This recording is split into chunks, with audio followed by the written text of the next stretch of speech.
പ്രിയ പ്രേക്ഷകർക്ക് ഇൻഫിനിറ്റി സ്റ്റോറീസിൻ്റെ പുതിയൊരു വീഡിയോയിലേക്ക് സ്വാഗതം. ഇന്നേ ദിവസം ആരംഭിക്കുന്നു ഭാഗ്യയോഗം. ജീവിതത്തിൽ ഇനി ദോഷങ്ങളൊക്കെ മാറി വെച്ചടി കയറ്റം നടത്തുന്ന നക്ഷത്ര ജാതകർ.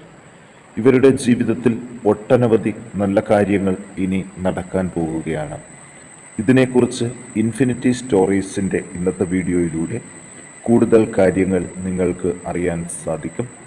വീഡിയോയിലേക്ക് കടക്കും മുമ്പ് എൻ്റെ പ്രിയ പ്രേക്ഷകരെ, നിങ്ങൾ ഇതുവരെ ഇൻഫിനിറ്റി സ്റ്റോറീസിൻ്റെ ചാനൽ സബ്സ്ക്രൈബ് ചെയ്തിട്ടില്ലെങ്കിൽ ഇൻഫിനിറ്റി സ്റ്റോറീസിൻ്റെ ചാനൽ ഒന്ന് സബ്സ്ക്രൈബ് ചെയ്യുക. അതോടൊപ്പം തന്നെ പുതിയ വീഡിയോകൾ നിങ്ങൾക്ക് നോട്ടിഫിക്കേഷനായിട്ട് ലഭിക്കാൻ വേണ്ടിയിട്ട് ബെൽ ഐക്കൺ കൂടി പ്രസ് ചെയ്ത് ഓൾ എന്ന ബട്ടൺ കൂടി ഒന്ന് സെലക്ട് ചെയ്യണം.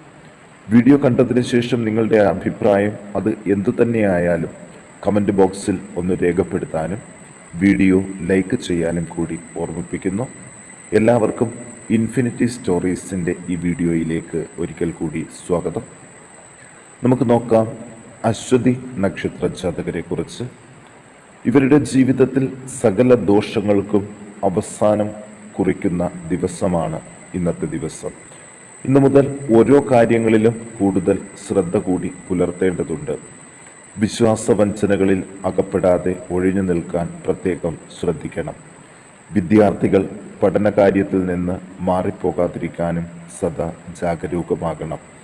ഇന്നേ ദിവസം മുതൽ ഭാഗ്യങ്ങൾ ലഭിച്ചു തുടങ്ങുന്നതുകൊണ്ട് എല്ലാ കാര്യങ്ങളിലും ശ്രദ്ധിച്ച് മുന്നോട്ട് പോകുക. മാതാപിതാക്കൾ, ഗുരുജനങ്ങൾ, സുഹൃത്തുക്കൾ എന്നിവരുമൊക്കെയായിട്ടുള്ള ബന്ധങ്ങൾ ഊഷ്മളമായിട്ട് നിലനിർത്താൻ കൂടി ഈ നക്ഷത്ര ജാതകർ പ്രത്യേകം ശ്രദ്ധ പുലർത്തണം. പുതിയ ഗൃഹനിർമ്മാണം, അതിനുള്ള തടസ്സങ്ങൾ നീങ്ങി പ്രതീക്ഷിക്കുന്ന സമയത്തു തന്നെ അതിൻ്റെ പൂർത്തീകരണം നടത്താൻ സാധിക്കും. വാഹനങ്ങൾ വാങ്ങാനും മറ്റും അനുയോജ്യമായിട്ടുള്ള സമയമാണ് ഇനി വരുന്നത്. ചെറിയ തോതിൽ ധനനേഷ്ടത്തിന് സാധ്യതയും ഉണ്ട്. ഉദ്യോഗാർത്ഥികൾ അവരുടെ കഠിനാധ്വാനത്തിനുള്ള ഫലം ലഭ്യമാകുന്നതിൻ്റെ ആദ്യ ചലനങ്ങൾ അനുഭവിച്ച് അറിയും. കലാകായിക സാഹിത്യ മേഖലയിൽ വലിയ നേട്ടങ്ങൾ കൈവരുന്നതിൻ്റെ തുടക്കവും ഉണ്ടാകുന്നതാണ്. ശാസ്ത്രമേഖലയിൽ ഉള്ളവർക്ക് മനസ്സംതൃപ്തി കൂടുതലായിട്ട് ലഭിക്കും. ദോഷപരിഹാരങ്ങൾക്ക് വ്യാഴാഴ്ച തോറും വ്രതം അനുഷ്ഠിക്കുക. ഭാഗവതം, നാരായണീയം, വിഷ്ണു സഹസ്രനാമം ഇവയിൽ ഏതെങ്കിലും ഒന്നെങ്കിലും നിത്യേന പാരായണം ചെയ്യാനും ഓർമ്മിക്കുക. ഇനി മകയിരം നക്ഷത്ര ജാതകരെ കുറിച്ച് നോക്കാം. ഇവരെ ഏറെ ബുദ്ധിമുട്ടിക്കുന്ന പല പ്രശ്നങ്ങളും ശാരീരികവും മാനസികവുമായിട്ടുള്ള പല പ്രശ്നങ്ങൾക്കും ശമനം വരുന്നതാണ്. രോഗികൾക്ക് യഥാർത്ഥ പ്രശ്നങ്ങൾ മനസ്സിലാക്കി ചികിത്സ ലഭിക്കുകയും രോഗമുക്തിക്കും സാധ്യതയുണ്ട്. വിദേശത്ത് തൊഴിൽ ചെയ്യുന്നവർക്ക് സമൃദ്ധിയും യാത്രയ്ക്ക് ശ്രമിക്കുന്നവർക്ക് തടസ്സവും നേരിടുന്നതാണ്. വൈവാഹിക ബന്ധങ്ങൾ, ദാമ്പത്യം എന്നിവ കെട്ടുറപ്പോടെ നിലനിൽക്കാൻ കൂടുതൽ ശ്രദ്ധ കാണിക്കേണ്ടതാണ്.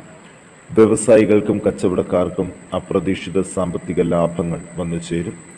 പുതിയ ഗൃഹനിർമ്മാണത്തിനും ആലോചിക്കാവുന്നതാണ്. കാലങ്ങളായി കർമ്മതടസ്സം നേരിട്ടവർക്ക് തൊഴിൽ ലഭ്യത ഉണ്ടാകും. സ്ഥാനക്കയറ്റങ്ങൾക്ക് ശ്രമിക്കാവുന്നതാണ്. ഭൂമി സംബന്ധമായ ക്രയവിക്രയങ്ങൾ നടക്കും. ശരീരത്തിൽ രോഗഭീതി വരുമെങ്കിലും അത് സുഖപ്പെടും. മൂത്രാശയ രോഗങ്ങൾ, ഉദരരോഗങ്ങൾ, പ്രമേഹജന്യ രോഗങ്ങൾ എന്നിവയ്ക്ക് ശമനം കണ്ടു തുടങ്ങും. തലവേദന, സന്ധികളിൽ വേദന എന്നിവ സമയത്തിൻ്റെ പ്രശ്നം മാത്രമാണെന്ന് മനസ്സിലാക്കുന്നത് നല്ലതാണ്. ദോഷപരിഹാരമായിട്ട് ഗുരുവാരവ്രതം, ശനിയാഴ്ച വ്രതം എന്നിവ അനുഷ്ഠിച്ച് യഥാക്രമം വിഷ്ണു ഭജനം, ശനീശ്വര ഭജനം എന്നിവ ചെയ്യുക. ശനിയാഴ്ചകളിൽ ഗൃഹത്തിൽ ഒരു എള്ളുതിരി കത്തിക്കുന്നതും ഏറെ ഗുണം ചെയ്യും. ഇനി പുണർദം നക്ഷത്ര ജാതകരെ കുറിച്ച് നോക്കാം. പൊതുവെ നല്ല സമയമാണ്. എല്ലാ പ്രതിസന്ധികൾക്കും അയവുകൾ പ്രതീക്ഷിക്കാം. കുഞ്ഞുങ്ങളിൽ അസുഖങ്ങൾ സുഖപ്പെടാനും വിദ്യാർത്ഥികളിൽ പഠന മികവിനും സാധ്യത കാണുന്നുണ്ട്. വാഹനങ്ങളിൽ നിന്നുള്ള ചെറിയ അപകടങ്ങളിൽ നിന്ന് അത്ഭുതകരമായിട്ട് രക്ഷപ്പെടും. ചെറിയ മക്കളിൽ ഉള്ള കഫക്കെട്ടുകളും നീർദോഷങ്ങളും പോലുള്ള പ്രശ്നങ്ങൾ വളരെ വേഗത്തിൽ പരിഹരിച്ചു കിട്ടും. മാതാപിതാക്കൾക്ക് സന്താനങ്ങളെ കൊണ്ട് സന്തോഷ അനുഭവങ്ങളും അവരെക്കൊണ്ട് സാമ്പത്തിക നേട്ടങ്ങളും ലഭിച്ചു തുടങ്ങുന്ന സമയം വളരെ അടുത്തെത്തിക്കഴിഞ്ഞു. ധനപരമായിട്ടും വസ്തുവകകൾ ഹേതുകവുമായിട്ടുള്ള നിയമ പോരാട്ടങ്ങളിൽ വിജയസാധ്യതകൾ ഇവർക്കൊപ്പമാണ്. വിദ്യാർത്ഥികൾ തടസ്സങ്ങൾ നേരിടുമെങ്കിലും അത് പരിഹരിക്കപ്പെടും. വലിയ ബന്ധങ്ങൾ സൃഷ്ടിക്കപ്പെടും. ഉദ്യോഗാർത്ഥികൾ കൂടുതൽ അവസരങ്ങൾക്കായിട്ട് കാത്തു നിൽക്കാതെ കർമ്മനിരതമായി ലഭ്യമായ തൊഴിലുകൾ നല്ലതുപോലെ ആത്മാർത്ഥമായി ചെയ്യുകയും മനസ്സിൽ ആഗ്രഹിച്ചതായ കർമ്മത്തിന് വേണ്ടി ശ്രമിക്കുകയും ചെയ്യുന്നത് നല്ലതാണ്. ഇവർ ദോഷപരിഹാരങ്ങൾക്ക് നരസിംഹമൂർത്തിയെ പ്രാർത്ഥിക്കുക. വൈഷ്ണവ ക്ഷേത്രങ്ങളിൽ നെയ്വിളക്ക്, തുളസിമാല, പായസം എന്നിവ കഴിപ്പിച്ച് പ്രാർത്ഥിക്കാനും പ്രത്യേകം ശ്രദ്ധിക്കുക. ഇനി നമുക്ക് നോക്കാം പൂയം നക്ഷത്ര ജാതകരെ കുറിച്ച്. ഈ നക്ഷത്ര ജാതകർക്ക് നല്ല രീതിയിൽ ഈശ്വരാധീനം ലഭിച്ചു തുടങ്ങുന്ന സമയമാണ്.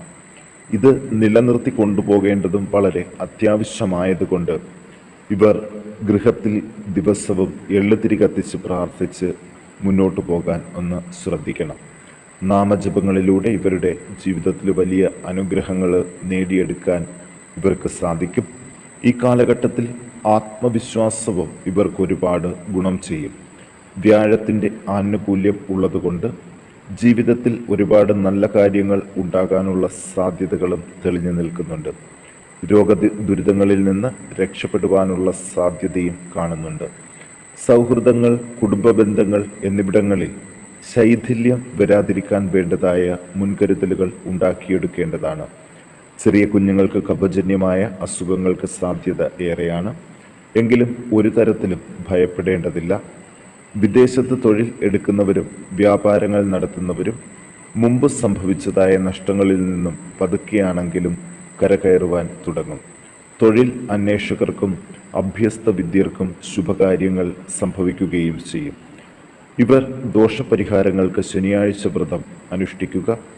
ശാസ്താവിൻ്റെ ക്ഷേത്രങ്ങളിൽ ദർശനം നടത്തി നെയ്വിളക്ക്, പുഷ്പാഞ്ജലി, നീരാജനം, കറുത്ത പട്ടുചാർത്തൽ, പായസം എന്നിവ യഥാശക്തി നടത്തുക.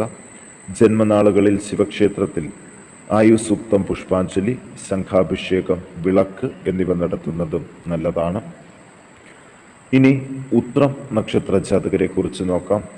കർമ്മസംബന്ധമായ ഉയർച്ചകളും പാരിതോഷികങ്ങളും അപ്രതീക്ഷിതമായിട്ട് ഇവർക്ക് ലഭിക്കും. ഭൂമി സംബന്ധമായ ക്രയവിക്രയങ്ങൾ ശ്രദ്ധിക്കണം. രേഖാപരമായ കാര്യങ്ങൾ, ബാങ്ക് ഇടപാടുകൾ എന്നിവ സൂക്ഷ്മതയോടുകൂടി കൈകാര്യം ചെയ്യണം. പ്രിയപ്പെട്ടവരെ കാണുവാനും സന്തോഷം പങ്കുവെക്കുവാനും അവസരം ലഭിക്കും.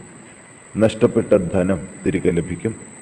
യാത്രകൾ ശുഭവും ഫലപ്രദവും ആകും.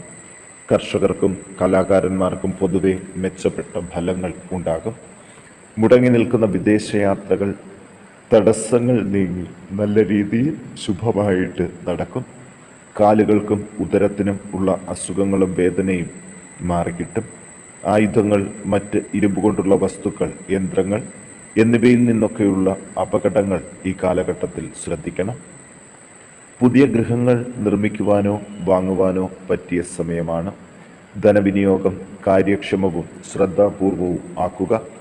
പ്രണയിക്കുന്നവർക്ക് ഇഷ്ടപ്രാപ്തിക്കുള്ള സാധ്യതകളും വരും ദിവസങ്ങളിൽ തന്നെ കാണുന്നുണ്ട്.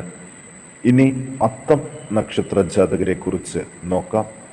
പൊതുവെ ഈശ്വരാധീനം ഉള്ള സമയമായതുകൊണ്ട് കാര്യങ്ങളെല്ലാം പ്രതീക്ഷയ്ക്കൊപ്പം നടന്നു കിട്ടും. അത് മനസ്സിലാക്കിക്കൊണ്ട് തന്നെ സമയബന്ധിതമായിട്ട് എല്ലാ കാര്യങ്ങളും നടപ്പാക്കുന്നതിനുള്ള മുന്നൊരുക്കങ്ങൾ നടത്തുന്നത് നല്ലതാണ്. മത്സര പരീക്ഷകളിലും തൊഴിൽ അന്വേഷണങ്ങളിലും മനസ്സംതൃപ്തി വർദ്ധിക്കും. സ്വർണ്ണാഭരണങ്ങൾ ലഭിക്കുവാനും നഷ്ടപ്പെട്ടവ തിരികെ വരുന്നതിനും ഉള്ള വഴികൾ തുറക്കുന്നതും വരും ദിവസങ്ങളിൽ കാണുവാൻ സാധിക്കും. കുഞ്ഞുങ്ങളിൽ രോഗങ്ങളും മറ്റ് ശാരീരികവും മാനസികവുമായ വൈഷമ്യങ്ങൾ കുറഞ്ഞു തുടങ്ങും. വാഹനങ്ങൾ, നാൽക്കാലികൾ എന്നിവയെ വളരെ ശ്രദ്ധയോടുകൂടി നോക്കേണ്ട സമയമാണ്. ദോഷപരിഹാരത്തിന് നിത്യേന നാമജപം നടത്തേണ്ടതാണ്. രാമനാമം, പഞ്ചാക്ഷരി മന്ത്രം എന്നിവ ജപിച്ച് ശിവഭഗവാനെയും ശ്രീരാമസ്വാമിയെയും പ്രീതിപ്പെടുത്തുന്നത് വേഗം തന്നെ ശാന്തി നൽകും. ഇനി ചതയം നക്ഷത്ര ജാതകരെ കുറിച്ച് നോക്കാം. എല്ലാ തരത്തിലും നല്ല സമയവും ഇരട്ട ഭാഗ്യം ലഭിക്കാനുള്ള യോഗവും ഉണ്ട്. കഴിഞ്ഞ ഘട്ടങ്ങളിൽ നഷ്ടപ്പെട്ടു പോയ അവസരങ്ങൾ ഒന്നൊന്നായിട്ട് ഇവരിലേക്ക് തിരിച്ചു വരുന്നത് നമുക്ക് നേരിട്ട് കാണാൻ സാധിക്കും. ഇനിയൊരു അവസരത്തിന് കാത്തു നിൽക്കാതെ അവയെല്ലാം ഉപയോഗിക്കേണ്ടതാണ്. മനസ്സിൻ്റെ ദൃഢത കുറഞ്ഞു പോകാതെ ശ്രദ്ധിക്കണം. പരാജയപ്പെട്ട ചില സംരംഭങ്ങൾ പുനരാരംഭിക്കാനും അതിൽ നിന്ന് മെച്ചപ്പെട്ട വരുമാനം ഉണ്ടാക്കുവാനും സാധിക്കുന്നതാണ്. ഭൂമി സംബന്ധമായ ഇടപാടുകളിൽ നിന്ന് ധനം ലഭിച്ചു തുടങ്ങും. ദോഷപരിഹാരങ്ങൾക്ക് ദുർഗാദേവി ക്ഷേത്രത്തിൽ ദർശനം നടത്തി പുഷ്പം, എണ്ണ, നെയ്യ് ഇവയിൽ ഏതെങ്കിലും ഒരെണ്ണം സമർപ്പിച്ച് പ്രാർത്ഥിക്കാൻ ശ്രദ്ധിക്കുക.